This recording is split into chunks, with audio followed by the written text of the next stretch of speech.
Hello guys, welcome once again to Educame. My name is Praveen Mishra and today we are going to discuss a new topic with regard to our CSC prelims and mains current affairs subject, and the segment and the topic for today is the INS Vikrant and the new sign, the new ensign, the new naval ensign that is going to be set now on the very wonderful ship, the very wonderful warship that is known as Vikrant. So आइए देखते हैं पूरी कहानी क्या है, इस पूरे subject के कहानी को समझते हैं अच्छे से. So when we talk about INS Vikrant, what is going on presently, ये न्यूज में क्यों है? तो न्यूज में होने का एक सिंपल वजह है, यहां पर आपके सामने लिखा हुआ है, that is naval ensign. The new naval ensign is to be unveiled by Mr. Prime Minister tomorrow. Okay, यानी कि 2nd of September. आज का ये जो डेट रहेगा आपके लिए 2nd of September का, यहां पर आप देखोगे कि Mr. Prime Minister will be providing us the new sign on INS Vikrant. अब आपके दिमाग में आएगा न्यू साइन, तो यानी कि कुछ ओल्डर साइन भी होगा. और आगे बढ़ने से पहले आपको यह बात बता दूं कि जो ओल्डर साइन है ना, ये एक्चुअली बहुत बड़ा सरदर्द था हमारे लिए. ये एक्चुअली हमारे नेशनलिज्म पर एक क्वेश्चन मार्क था, और ये एक्चुअली हमारा वो जो कॉलोनियल एरा था उसको भी प्रमोट कर रहा था. अब इसको एलिमिनेट करने के लिए ना एक नेशनलिस्ट माइंडसेट की जरूरत थी, जो आज से पहले कभी थी तो कभी नहीं भी थी. ठीक, लेकिन हाँ, मौजूदा समय में हम कह सकते हैं इस एक पर्टिकुलर इंस्टेंस को मद्देनजर रखते हुए that India, yes, we should be having proud, or in my words I shall say we should be having ego on the nation, कि इंडिया अब बढ़ चला है आगे उस रास्ते पर जो नेशनलिज्म को पूरी तरीके से प्रमोट कर रहा है. और हाँ, साथ ही साथ हमारे सुपर हीरोज को जस्टिस दे रहा है, सुपर हीरोज को हमारे श्रद्धांजलि दे रहा है उस एक पर्टिकुलर सिंबल को हटाकर जो कि कॉलोनियल एरा का तोहफा था.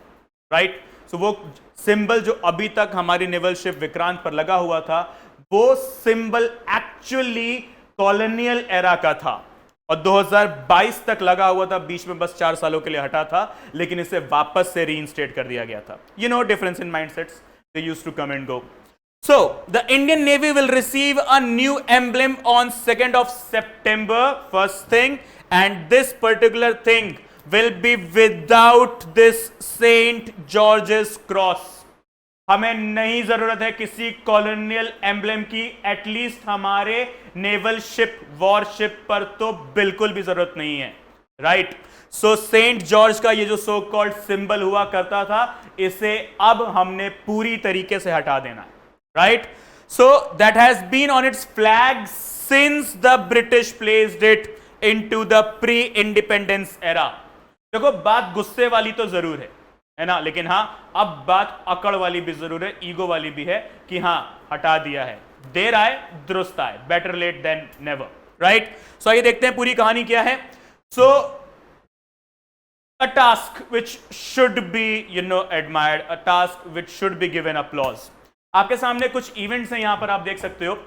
1947 टू 1950 ये था हमारे नेवल शिप का सिंबल. 1950 टू 2001 तिरंगा है जिसके साथ यूनियन जैक टाइप का भी कुछ दिख रहा है. It represented that how wonderfully dominated we were socially and politically, and how badly we needed a change in the political setup, or how badly we needed a change into the concept of nationalism. तो एक बदलाव बीच में लाने की कोशिश जरूर करी गई. 2001 से 2004 के बीच में ये बना हमारा सिंबल, जिसकी हमें सख्त जरूरत थी. देखो, think it not from the perspective of a citizen, think it from the perspective of that superhero who is having that uniform and guarding the nation, actually defending the nation. Right, उसके दिमाग में क्या रहना चाहिए? उसके दिमाग में ये तिरंगा रहना चाहिए, या ये पीछे लगा हुआ जो भी एक सिंबल है, जो भी एक एम्ब्लेम है, वो लगा होना चाहिए? नहीं, बिल्कुल भी नहीं.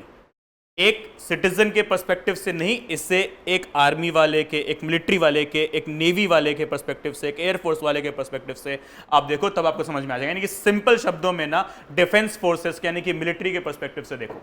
ओके, हमारे सोल्जर्स इसके लिए हैं बस, और किसी के लिए नहीं. राइट, सो वापस से 2004 से 2014 के बीच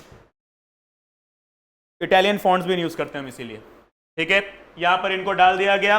2014 से अभी तक प्रेजेंटली भी यहां पर इसको रखा गया, but yes, better late than never, देर आए दुरुस्त आए। अब हमने बोला कि यार नया सिंबल देंगे। वो नया सिंबल क्या है वो कल आपके सामने रखा जाएगा, ठीक है, अगली क्लास में। और अभी इस नए सिंबल को जो नाम दिया गया है उसका नाम होगा निशान। ओके, तो ये सेंट जॉर्ज का जो सो कॉल्ड सिंबल था उसे हम अब हटा रहे हैं और आगे बढ़ रहे हैं। तो now moving on to the very next prelims perspective aspects. तो यहां पर कुछ चीजें आपके सामने, the Cholas and Marathas, the great Indian empires, जिनका नाम अपने आप में डेफिनेशन है, कुछ बोलने और समझाने की जरूरत नहीं है। The Cholas and Marathas were among the historic Indian navies who wanted a sign on their naval ships, and this is something, a statement given by the navy officials itself. Okay, तो हिस्ट्री का आपके लिए क्वेश्चन बन रहा है यहां पर कि नेवल शिप्स के ऊपर सिंबल या एम्बलम की कहानी कौन कौन से इंडियन एम्पायर्स ने करी थी। तो yes, it is none other than the greatest names, the Cholas and yes the Marathas, right. So ये एक फैक्ट है जो आपको दिमाग में रखना है। Cholas and Marathas were one of those kingdoms who were actually talking about the symbol on their naval battleships. Now the next thing, president Droupadi Murmu, okay, who serves as the supreme commander of the armed forces. अब हमको सबको पता है कि हमारे जो president होते हैं वो हमारे जितने भी आर्म्ड फोर्सेस हैं उसके सुप्रीम कमांडर होते हैं। अब इसका आर्टिकल नंबर भी जान लीजिए। ये जो पर्टिकुलर एस्पेक्ट लिखा है कि president is to be considered as the supreme commander of the armed forces, तो क्या ये कॉन्स्टिट्यूशनल स्टेटमेंट है? यस, एब्सोल्युटली, ये कॉन्स्टिट्यूशनल स्टेटमेंट है and this has come from article 53 sub clause 2। Okay, article 53 के क्लॉज 2 में ये कहानी लिखी गई है, that is the president is to be considered as the supreme commander of all of the armed forces of India. Okay, so she would finally grant her permission, and after this Mr. Prime Minister will provide us Nishan, that will be the new symbol on INS Vikrant. अब INS Vikrant की बात हो रही है तो चलिए INS Vikrant को भी डिस्कस कर ही लेते हैं। अब INS Vikrant का ना जो सबसे स्ट्राइकिंग पॉइंट है, जो सबसे बड़ा पंच है, वो ये है कि 1971 का हमारा जो इंडिया पाकिस्तान, ओके, 1971 का जो इंडिया पाकिस्तान का जो बैटल था, जो वॉर थी, जिसे लिबरेशन वॉर ऑफ बांग्लादेश भी कहते हैं, उसमें INS विक्रांत ने ना एक्चुअली पाकिस्तान के पसीने छुड़वाने में सबसे ज्यादा हॉट रोल प्ले किया था। ओके, सो कभी जाके बॉर्डर पे नाम ले लो INS विक्रांत, उधर पे ना वो कहेंगे नहीं नहीं, इससे हमको फोबिया है, इधर दोबारा बोलने का नहीं ये नाम, हम डर के भाग, वो मतलब उधर वाले, ठीक है, अपना पड़ोसी है ना लेफ्ट में जिसने POK ले रखा है, ठीक है, वो आ जाएगा वापस, टेंशन नहीं है, right. So it was the one which played the most wonderful role in the Indo Pak war, that is the liberation war of Bangladesh. Now when you talk about the further aspects of INS Vikrant, so it was built by Cochin shipyard limited. Okay, किसने बनाया था इसको? Cochin Shipyard Limited, which is a public sector shipyard.